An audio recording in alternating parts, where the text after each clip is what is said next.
Students, welcome back to our channel. हम कर रहे हैं आपका एनसीईआरटी एग्जाम्पलर की प्रॉब्लम सॉल्व, जिसमें हम ऑलरेडी 2 चैप्टर्स को अपलोड कर चुके हैं। अगर आपने नहीं देखा है और आप चैनल पर नए हैं तो उनको ज़रूर देखिए। देखिए, आज हम 3rd चैप्टर को देखेंगे, जो है आपका क्लास 9th का परमाणु एवं अणु। क्लास 10th की एनसीईआरटी के लिए आपको नीचे कमेंट बॉक्स में एक लिंक दिखाई दे रहा है, जो मेरे दूसरे चैनल का है, माही बायोलॉजी क्लासेस। आप वहाँ पर जाइए। वहाँ पर हम दोपहर 12 बजे आपकी 10th क्लास की एनसीईआरटी को सॉल्व कर रहे हैं। उसमें भी हम ऑलरेडी 3 चैप्टर अपलोड कर चुके हैं। देखिए, आप जितना ज़्यादा शेयर करेंगे, हम आपको एक दिन में 3 से 4 वीडियो प्रोवाइड करा के 2 से 3 दिन में आपका कंप्लीट एनसीईआरटी एग्जाम्पलर आपको दे देंगे। बहुत सारे एनसीईआरटी एग्जाम्पलर आपको दिखेंगे, लेकिन यहाँ पर देखिए, हम अच्छे से एक्सप्लेन करने की कोशिश कर रहे हैं बहुत कम टाइम में। आपका ज़्यादा टाइम भी वेस्ट ना हो और आपको एक्सप्लेनेशन मिले, क्योंकि आपका जो ग्रुप डी के इस टाइम एग्जाम चल रहे हैं, वो आपको सीधे सीधे क्वेश्चन एनसीईआरटी एग्जाम्पलर से ही देखने मिल रहा है। तो प्लीज़, मेरा चैनल न्यू है, उसको सब्सक्राइब करना ना भूलें। जितना ज़्यादा आप सपोर्ट करेंगे, इसमें फ्यूचर में आपको ही इसका बेनिफिट मिलेगा। आप इसको शेयर कीजिए दूसरों के साथ। यहाँ पर हम जनरल साइंस की प्रिपरेशन करा रहे हैं। तो 3rd चैप्टर का फर्स्ट क्वेश्चन आपकी स्क्रीन पर ये रहा। फर्स्ट क्वेश्चन देखिए, आपको दिया गया है, निम्नलिखित में से कौन सा 360 ग्राम जल को सही रूप से प्रदर्शित करता है। आपको जल का 360 ग्राम मास दे रखा है, द्रव्यमान कितना दे रखा है, 360 ग्राम। अब बताना है आपको, ऑप्शन दे रखे हैं 2 मोल जल, 20 मोल जल, जल के 6.022 इंटू 10⁻23 अणु, या फिर जल के 1.2044 इंटू 10⁻25 अणु। तो देखिए, आप सीधे भी क्वेश्चन का आंसर लर्न कर सकते हैं, पर मैं फिर भी एक बार इसको आपको सॉल्व करा दे रही हूँ। ऑल अबाउट मैथमेटिक्स, क्योंकि कुछ जो आपका यहाँ पर जो न्यूमेरिकल्स होते हैं, वो आपकी मैथमेटिक्स का बेसिक कितना अच्छा है, ज़्यादा भी आपको मैथ में नहीं घुसना, कितना सही आप कैलकुलेशन कितना फास्ट कर लेते हैं, वो उसके ऊपर डिपेंड करता है। ठीक है, तो यहाँ पर देखिए, मास दे रखा है आपको 360 ग्राम वाटर का। ठीक है, अब वाटर का मोलर मास कितना होता है, मोलर द्रव्यमान कितना होता है। जो मोलर द्रव्यमान होता है वो होता है 18 ग्राम। कितना होता है, 18 ग्राम। क्योंकि देखिए, H2O में आप देखेंगे तो H के 2 अणु होते हैं, जबकि ऑक्सीजन का 1 16 और 2 कितने हुआ, 18 ग्राम। कितना है, 18 ग्राम।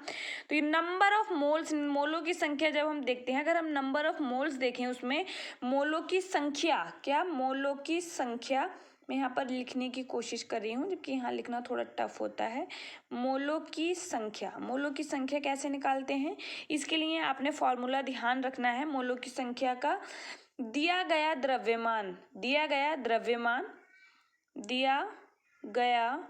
द्रव्यमान जो है, वो बट्टे आपका मोलर मास, मोलर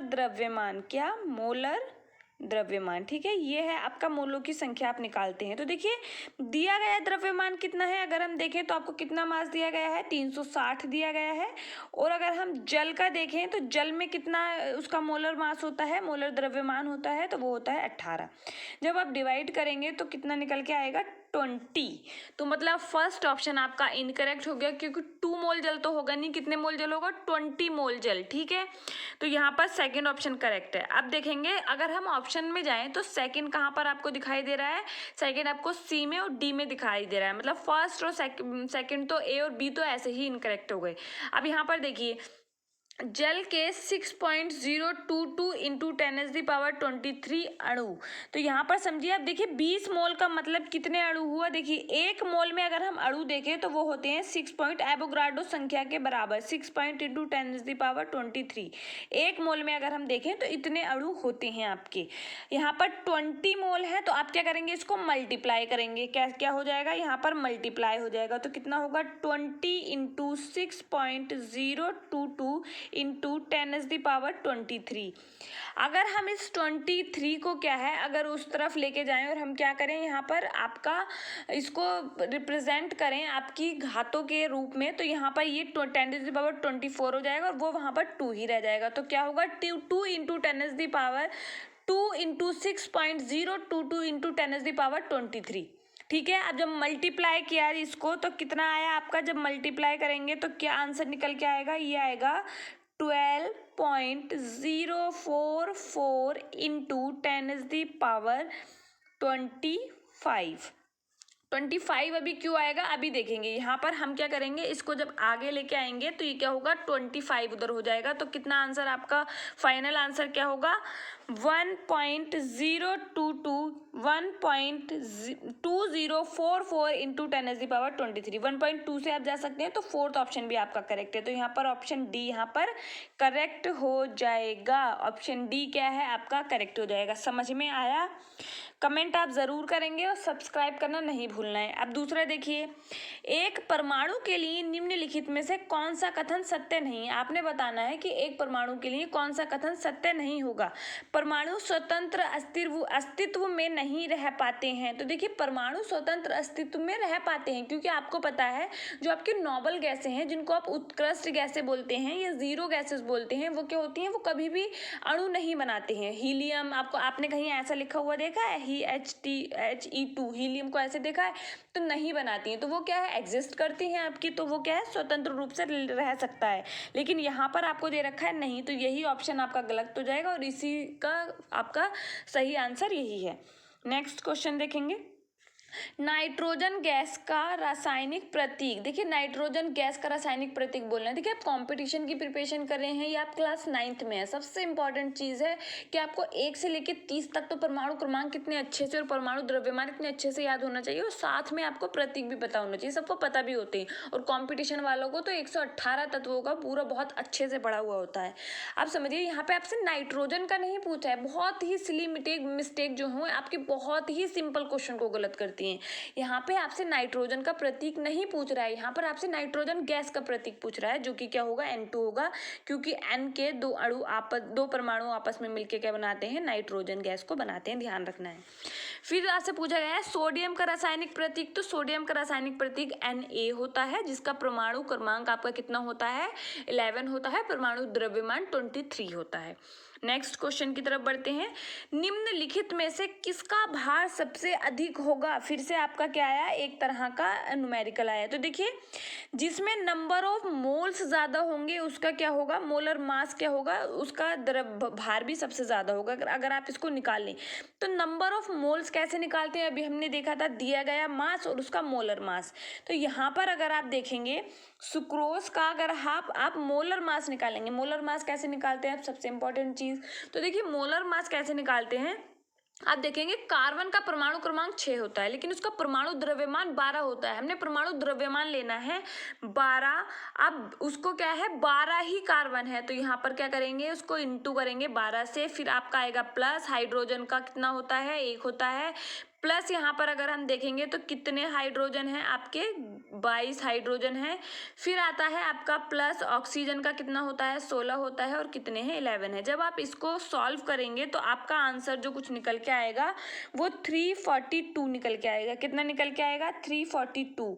जब इसको आप मल्टीप्लाई करेंगे, आपका डिवाइड करना है, आपने गिवन मास कितना है, आपको जो दिया गया मास है सुक्रोज का मोल दे रखे हैं, तो आपको ने वो ध्यान रखना है, वो कितना होगा 0. आपका 2।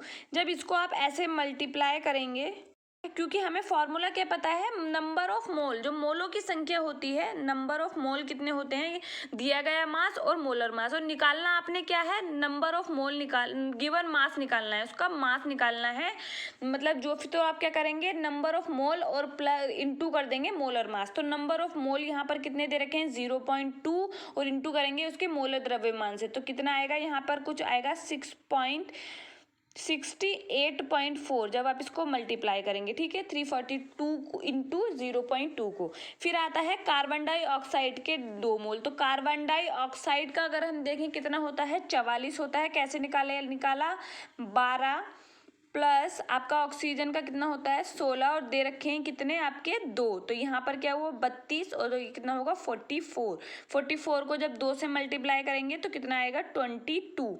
फिर आते हैं कैल्शियम कार्बोनेट का कैसे निकालेंगे मोलर मास, आपका कैल्शियम का होता है 40 प्लस कार्बन का 12 प्लस आपका कार्बन का ऑक्सीजन का 16 और कितने ऑक्सीजन है, 3 है, तो ये आया आपका। तो ये कितना आ जाएगा, 100 आ जाएगा। जब इसको 2 से मल्टीप्लाई करेंगे तो यहाँ कितना होगा, 200 आ जाएगा। तो यही आपका करेक्ट आंसर है।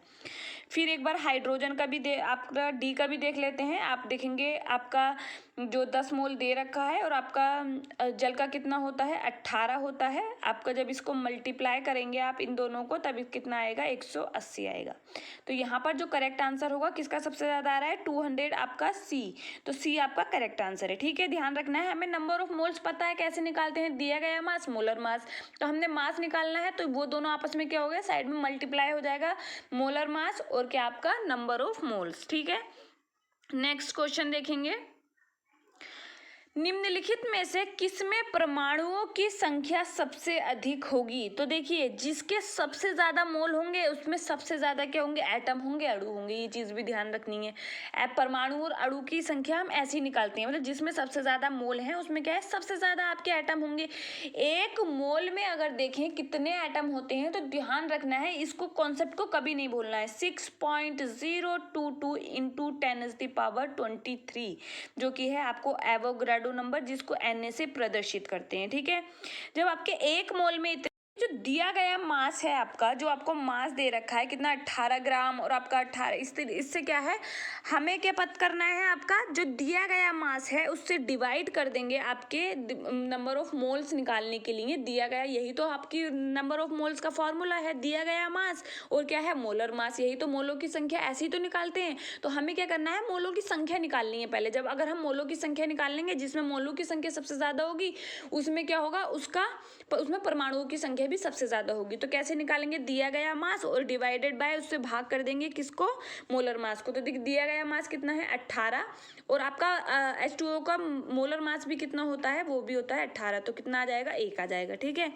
दूसरे का अगर हम देखें तो ऑक्सीजन का कितना है, 18 दिया गया है, लेकिन उसका दिया गया मास कितना है, उसका कितना होता है, 32। तो यहाँ पर मोलर मास 32 होता है। तो ये कितना आएगा, 1 से कम आएगा। कितना आएगा, 1 से कम आएगा। फिर दूसरे की तरफ जाते हैं, 18 दिया गया है, और कार्बन डाइऑक्साइड का मोलर द्रव्यमान कितना होता है, आपका 44 होता है। तो ये भी आप देखेंगे कितना आएगा, 1 से कम आएगा इसकी मोलों की संख्या।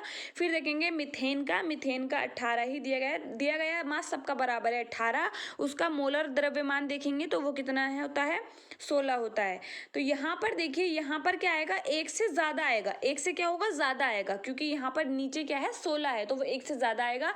तो यहीं पर क्या है, मोलों की संख्या ज्यादा है, क्योंकि पहले में 1 था, दूसरे में भी 1 से कम था, तीसरे में भी 1 से कम था, लेकिन यहाँ पर मोलों की संख्या 1 से ज्यादा है। तो परमाणुओं की संख्या भी यहाँ पर 1 से ज्यादा होगी। तो यहाँ पर आपका करेक्ट आंसर कौन सा हो जाएगा, ऑप्शन डी हो जाएगा। ठीक है, नेक्स्ट क्वेश्चन। निम्नलिखित में से किसमें अणुओं की संख्या सबसे ज्यादा होगी। सेम उसी तरीके से करना है, आपने दिए गए मास को डिवाइड करना है उसके मोलर द्रव्यमान से। तो इसको आपने खुद से कैलकुलेशन करना है। इसका करेक्ट आंसर ऑप्शन सी होगा। कैलकुलेशन करके देखना है, उसी की तरह है। ठीक है, नेक्स्ट क्वेश्चन। ऑक्सीजन के एक परमाणु का द्रव्यमान होता है, तो देखिए 16 ग्राम अगर हमें देखें ऑक्सीजन का वो होता है परमाणु द्रव्यमान, उसके एक मोल में 6.022 इंटू 10⁻23। तो यहाँ पर जो आपका करेक्ट आंसर होगा वो है ऑप्शन ए। नेक्स्ट क्वेश्चन की तरफ बढ़ते हैं। इस चैप्टर में आपने ये भी ध्यान रखना है, मैं आपको लघु उत्तरीय जो प्रश्न है वो भी कराऊंगी, क्योंकि वहां से भी क्वेश्चन आने की पॉसिबिलिटी और क्वेश्चन आ रहे हैं। ठीक है, एक बीकर में 3.04 ग्राम सुक्रोज को 18 ग्राम जल में विलय किया जाता है। विलयन में उपस्थित ऑक्सीजन परमाणुओं की संख्या है। तो सुक्रोज को भैया जल में विलय किया है। ठीक है, अब देखिए ये आपका ऑल अबाउट क्या है, मैथमेटिक्स। तो यहाँ पर अगर हम देखें तो कितना सुक्रोज लिया गया है, 3.42 ग्राम आपका लिया गया है। डिवाइड करना है उसको, कितना उसका मोलर मास होता है, 342 ग्राम। ठीक है, तो ये कितना आ जाएगा, अगर हम देखें तो ये आएगा आपका 0.01 मोल। इनटू ऑक्सीजन का निकालना है, विलयन में उपस्थित ऑक्सीजन कितनी होंगी। तो यहाँ पर ऑक्सीजन के कितने होंगे, अगर हम सुक्रोज का फॉर्मूला देखेंगे, सुक्रोज का फॉर्मूला कितना होता है, C12H22O11। ठीक है, तो 11 ऑक्सीजन के हैं, तो यहाँ पर इससे मल्टीप्लाई कर देंगे, तो आपका जो आंसर आएगा वो क्या आएगा, 0.11 ये आपका आंसर है। फिर दूसरा, जल में विलय किया है, तो जल का देख लेते हैं। जल में विलय किया है तो जल का मोलर द्रव्यमान कितना होता है आपका 18 होता है और 18 ही ग्राम दिया गया है। तो यहाँ पर डिवाइड जब इसको करेंगे तो ये कितना आएगा, 1 आ जाएगा। ठीक है, कितना आएगा, 1 आ जाएगा। और यहाँ पर क्या है, एक ही क्या है आपके ऑक्सीजन की संख्या है जल में। तो जब आप 1 से 1 में प्लस करेंगे आप 0.11, 1 में क्या प्लस करेंगे, 1 प्लस 0.11, तो ये जो करेक्ट आंसर आएगा 1.11 आएगा। जब आप इसको मल्टीप्लाई करेंगे तो आपका जो करेक्ट आंसर निकल के आएगा, जब आप इसको मल्टीप्लाई करेंगे तो आपका करेक्ट आंसर निकल के आएगा ए, ऑप्शन ए आपका करेक्ट हो गया। ठीक है, नेक्स्ट क्वेश्चन देखिए, भौतिक अवस्था में परिवर्तन लाया जा सकता है। तो देखिए भौतिक अवस्था आपकी जो देखें आप, ठोस को द्रव में बदल सकते हैं, द्रव को गैस में बदल सकते हैं। तो ये कैसे लाया जा सकता है, केवल जब तंत्र को ऊर्जा दी जाती है, केवल जब तंत्र से ऊर्जा ली जाती है, या फिर आपका है जब तंत्र को ऊर्जा दी जाती है या ली जाती है। सही बात है।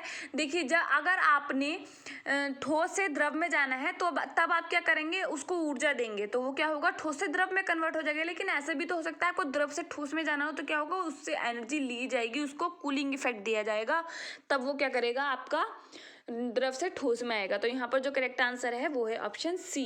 तो ये थे आपके ऑब्जेक्टिव क्वेश्चन जो हैं वो। हम आपका इसका पार्ट बनाएंगे लघु उत्तरीय प्रश्न का भी, वो भी क्योंकि वो बहुत ज़्यादा इंपॉर्टेंट है। तो आपने सिर्फ ज़्यादा से ज़्यादा शेयर और लोगों के साथ उसको शेयर करना है और चैनल को सब्सक्राइब करना है। चैनल के जल्दी से 1K कंप्लीट करिए और फिर हम उसमें क्या करेंगे, आपको बहुत सारे नए नए कोर्सेज प्रोवाइड करेंगे। मिलते हैं हमारे नेक्स्ट वीडियो में, तब तक के लिए पढ़ते रहिए। Thank you.